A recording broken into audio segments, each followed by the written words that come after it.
Ontario there and his economic development minister touting an announcement that my sources in the provincial government of Ontario say will happen on Thursday, a multi-billion-dollar EV deal with Honda. Let's bring in the front bench to talk about the politics, potentially, of that deal. With me this evening, Sabrina Grover was a federal Liberal candidate in the 2021 election. She's now a principal at Shakti Strategies. Shakir Chambers worked in Prime Minister Stephen Harper's office before becoming a policy advisor to the International Trade Minister. He's now a principal at Earnscliffe Strategies. Kathleen Monk is the former director of communications to the late Jack Layton. She's now the principal owner of Monk & Associates. And Laura Stone is a Queen's Park reporter for the Globe and Mail. Hi, everybody. Good to see you. Hi. Laura, I'll start with you. Excuse me. Excuse me. I literally just sneezed on there. That's in 15 years, the first time that's happened. Pardon me. Bless me. Laura, I'll start with you. You obviously cover the Premier all the time. They're raring to make this announcement, it sounds. It does. I'm not sure, though, that the Premier's remarks today were in his prepared text. I think that may have been a little bit off the cuff, as you can see there, and some of the reaction I got from people inside the government. I think they are, but I think they are still very cautious. You saw Vic Fedeli, the Minister of Economic Development there. I think he's excited, but he's still holding back and very, very cautious about obviously naming the company, but we know that Ontario has done a significant amount of outreach to Honda officials in Tokyo, that they have visited Ontario at least 3 times, and that they've met with the Premier, according to our sources. So this is certainly, something that Ontario is pinning its hopes and dreams on, and certainly the federal government is along for the ride. They see this as important to the green transition. I think this one will be interesting to watch, as you've talked throughout your show, Vassy, about how this differs from the other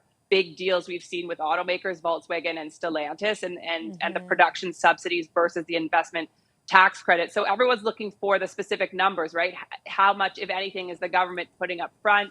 How much is it costing taxpayers, or is this simply an investment tax credit procedure? So those are the kind of details that we're looking for towards the end of the week. And I think that will gauge kind of the Canadian public's reaction to whether they support this or not based on those figures.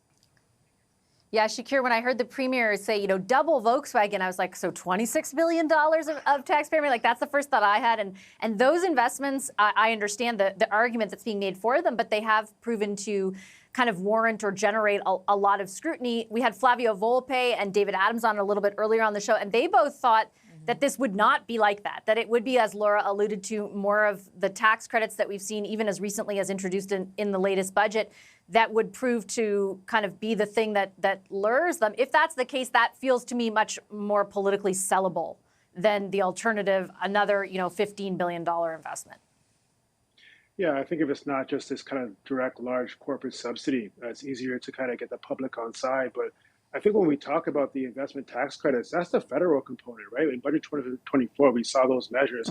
I can double check, but I don't think Ontario has similar investment tax credits. So I'm just curious what their contribution to the deal is going to be, right? Is it going to be these kind of performance targets? So you have a certain amount of batteries produced or vehicles produced or job creation, and you get a certain amount of money from the provincial government. So I think that's the big secret here. How is the province contributing to what's happening? But ultimately, no matter how you carve this, there might be some political conversation. I think, the opposition would come from the federal Conservatives, if that. But I think it's just going to be hard to argue against, investment into this province, especially when you look at the global market of the competition we face from the U.S. When you look at significant job creation, I just don't see too much opposition coming from this as long as it's not a massive, massive corporate subsidy. The only line of attack that I could even see Pierre and his team kind of generating is if there's some sloppiness around labor provisions and local jobs are not protected. We saw that with Stellantis. But outside of that, I think, all around, people are going to be on board and kind of support what's happening and generating billions and billions of dollars to Canada and obviously to Ontario as well. Yeah, Kathleen, there has been a little bit of sloppiness, though, and that is sort of what I think has generated some of the scrutiny, right? Like, what are we getting in return? And I should say, there's context for Canadians too, right? There's corporate, quote unquote, investments / subsidies in the past that, yes, maybe were warranted at the time, but then we saw those same companies cutting Canadian jobs 5 or 10 years later. So I wonder if they have found a way to navigate that kind of proposition or that sort of quagmire that they might find themselves in if it isn't about putting billions on the table this time around. Right. Well, from a public policy point of view, the way to navigate that is to make sure that these major investments in the billions of dollars, whether it's through tax subsidies or through direct investment, has strings attached, right? And so that means that there have to be good jobs that are created as a part of these, companies investing in this new industrial sector, this new industrial strategy that essentially the government has rolled out over the last number of years. I think Vic Fideli said it best. Over 3 years, they basically created a brand new sector in Ontario. There's always been the auto manufacturing sector, right? We have the big 5 automakers. We've got GM, Ford, Stellantis, and Toyota and Honda.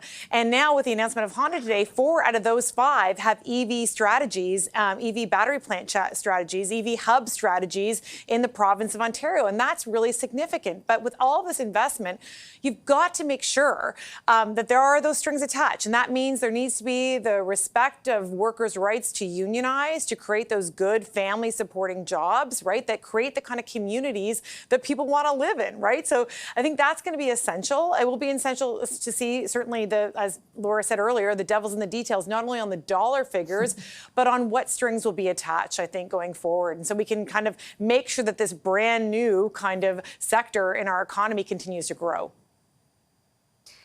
Sabrina, you're in Calgary. I'm in Edmonton. I feel as though the reception to these kinds of announcements does kind of depend on where you live. And I say that sort of smiling, but sort of not. Like, I think there is a sense, particularly here, where a different sector is predominant, and in other provinces out west, that the federal government is perhaps like playing favorites by stacking the investments in Ontario and making them around these kinds of investments. At the same time, I don't think the feds do anything different. Like, this is in line with their brand and the way that they do see the economy transforming. Completely. And I think that this is answering the kind of question that's, what is the kind of Canada that we want to be?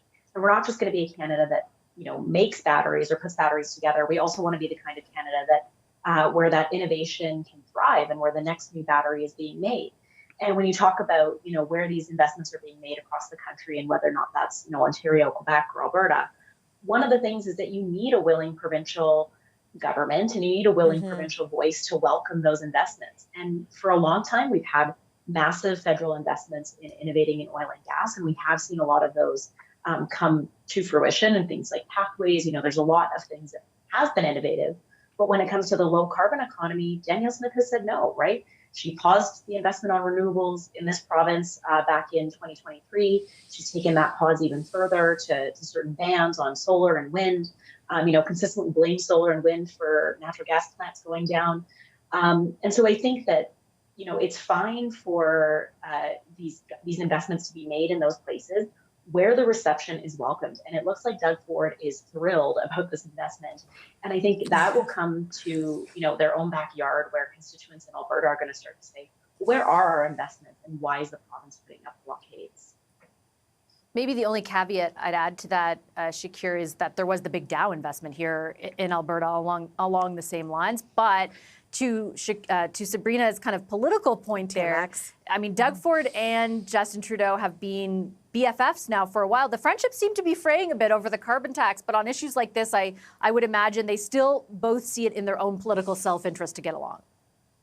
Absolutely. I mean, the carbon tax fight gets all the headlines, but obviously underneath those headlines are still working together. We've said numerous times they obviously share the same voters in the province, so it's up to them to kind of get things done in Ontario, which they're obviously doing.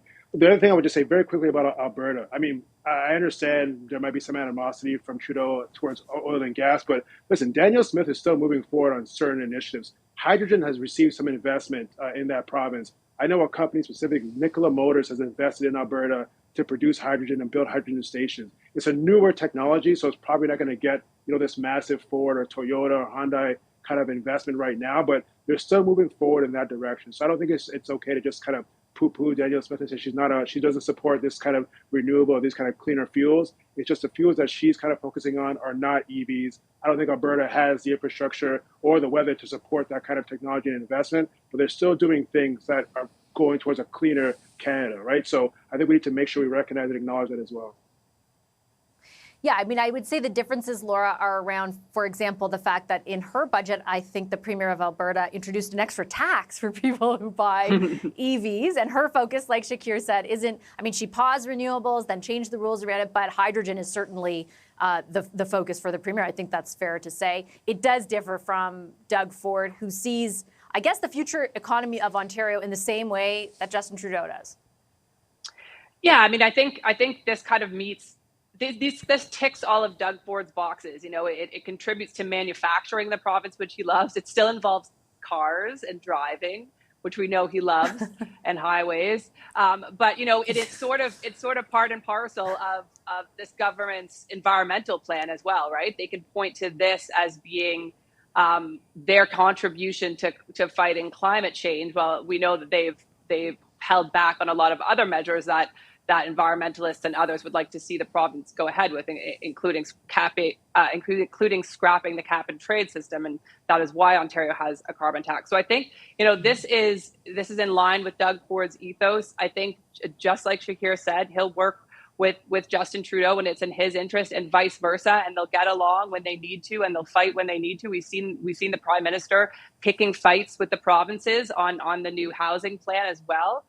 So, you know, there's a tit for tat here, but on this one, they do seem to be aligned. And I think what's unique about the Honda deal, if it is going to go ahead, we don't want to presuppose it, but if it is going to be announced later this week, is that it is kind of the full package, right? It's an end to end. It's battery manufacturing. It's assembly plant. It's all the components of the car. So I think that's what kind of differentiates this one from the others that we've seen so far.